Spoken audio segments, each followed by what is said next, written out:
ఆ చిజ్జడ గ్రంథి అసలు మన ప్రాణమంతా అక్కడ ఉన్నది. ఎంత ఆ సన్నటి రంధ్రంలో నుంచి వెళ్ళే గాలెంత ప్రాణమే ఇంత శరీరాన్ని నడిపిస్తోంది అనిపిస్తున్నది. ఇవన్నీ మనం చేయగలమా? మన వల్ల అయ్యే పనే మనమే చేస్తున్నామా అంటే మనం ఏమీ చేయటం లేదు. మన చేత ఎవరో చేయిస్తున్నారు. ఆ చేయిస్తున్నవాడు మనకి యజమాని.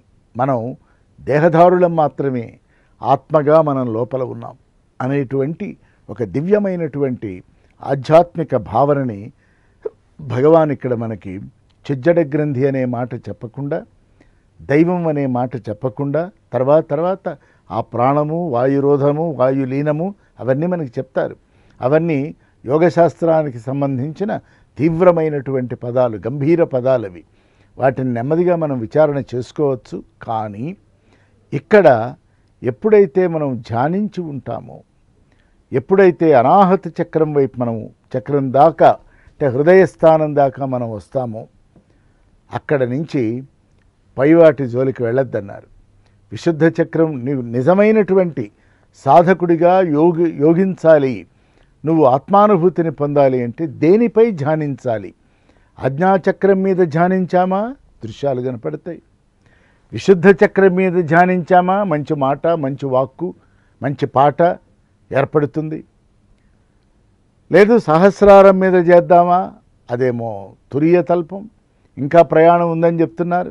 8వ చక్రానికి వెళ్ళాలంటున్నారు. మరి 4 దాకా వచ్చి నా మార్గం 2గా చీలిపోయింది ఏమిటి? ఒకటేమో సరళ రేఖ వలె పైకెళుతున్నది, రెండవది కాస్త పక్కకు వెళ్ళమంటున్నది. ఇది తరించటమా అంతరించటమా? ఇదొక జంక్షన్. ఇక్కడ తరించాలి అనుకుంటే మాత్రం పైవన్నీ వదిలిపెట్టాయి. ఇంకా పేరు రావాలి, ఇంకేవో పొగడ్తలు రావాలి, కీర్తి రావాలి, బిరుదులు రావాలి అనుకుంటావా? నీ ప్రయాణం నువ్వు చేసుకో, మళ్ళీ వెనక్కేం రావు. కానీ నేనింతటి వాడిని అయినాను, ఇకపై చేయవలసింది ఏమీ లేదు అని గనక అనాహతంలో అనుకున్నట్లయితే మళ్ళీ నువ్వు మూలాధారానికి జారిపోతావు అని చెప్తూ, ఈ హృదయస్థానము సెంట్రల్ పాయింట్ నుంచి మనం 2-3 రోజులుగా ఒక విచారణ చేశాం. ఆత్మ ఎక్కడ ఉన్నది అనేది భగవాన్ రమణులు మనకి చెప్పారు అని. రొమ్మున ఎడమ వైపున యంత్రం ఉన్నది, అది గుండె, అది హృదయం కాదు. దానికి 1.5 అంగుళాల దూరంలో కుడివైపున రొమ్ము ఒకటి ఉన్నది, అది ఖాళీ, అది హృదయ గుహ అన్నారు వేదాంత పరిభాషలో.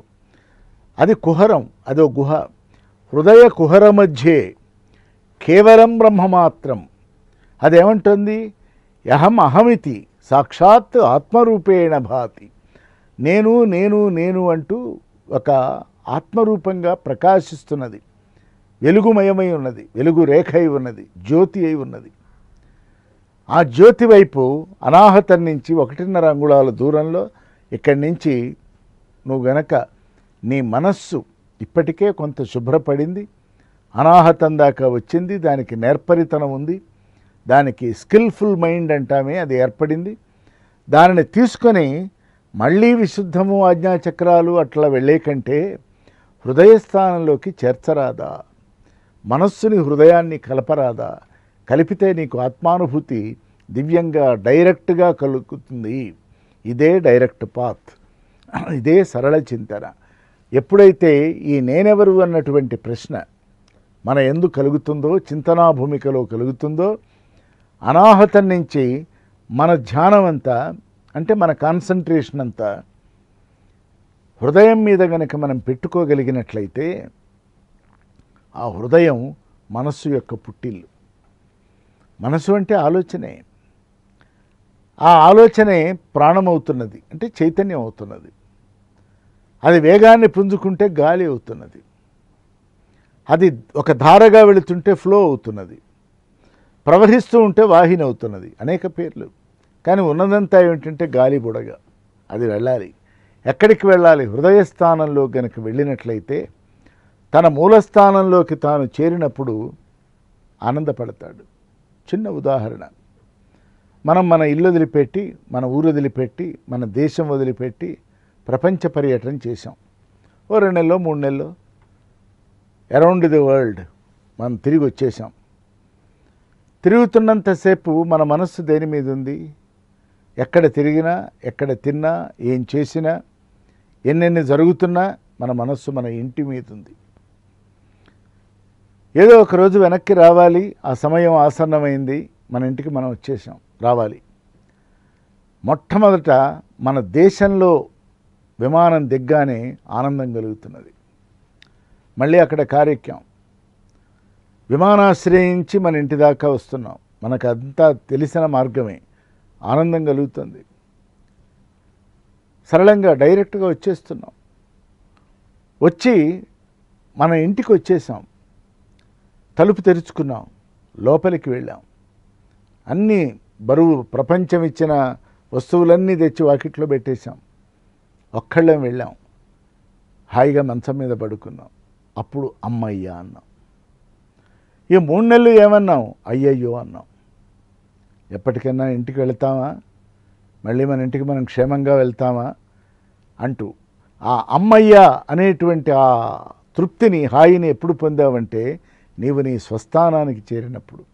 నీ మంచం మీదకి నువ్వు పడుకునే వైపు నువ్వు వెళ్ళి పడుకోగానే అమ్మయ్య అంటున్నావు. అలాగే అనాహతం దాకా వెళ్ళిన మనస్సుని హృదయస్థానంలోకి తీసుకువెళ్ళినప్పుడు మనసు కుదుట పడుతుంది. ఇది డైరెక్ట్ పాత్. మనసు కుదుట పడగానే ఎప్పుడైతే ఒక బిడ్డ తన తల్లిని చూస్తుందో, తల్లిని కావలించుకుంటుందో, లేదా తల్లి కరచాలనం చేస్తుందో, తాను బిడ్డ ఒక్కటైపోతుంది. ఇక్కడ కూడా జీవుడు పరమాత్మ ఒక్కటయ్యేటువంటి సందర్భానికి భగవాన్ శ్రీ రమణ మహర్షి దేని మీద ధ్యానించమని చెప్పారు అంటే హృదయస్థానం మీద ధ్యానించమని చెప్పారన్నదే సత్యం.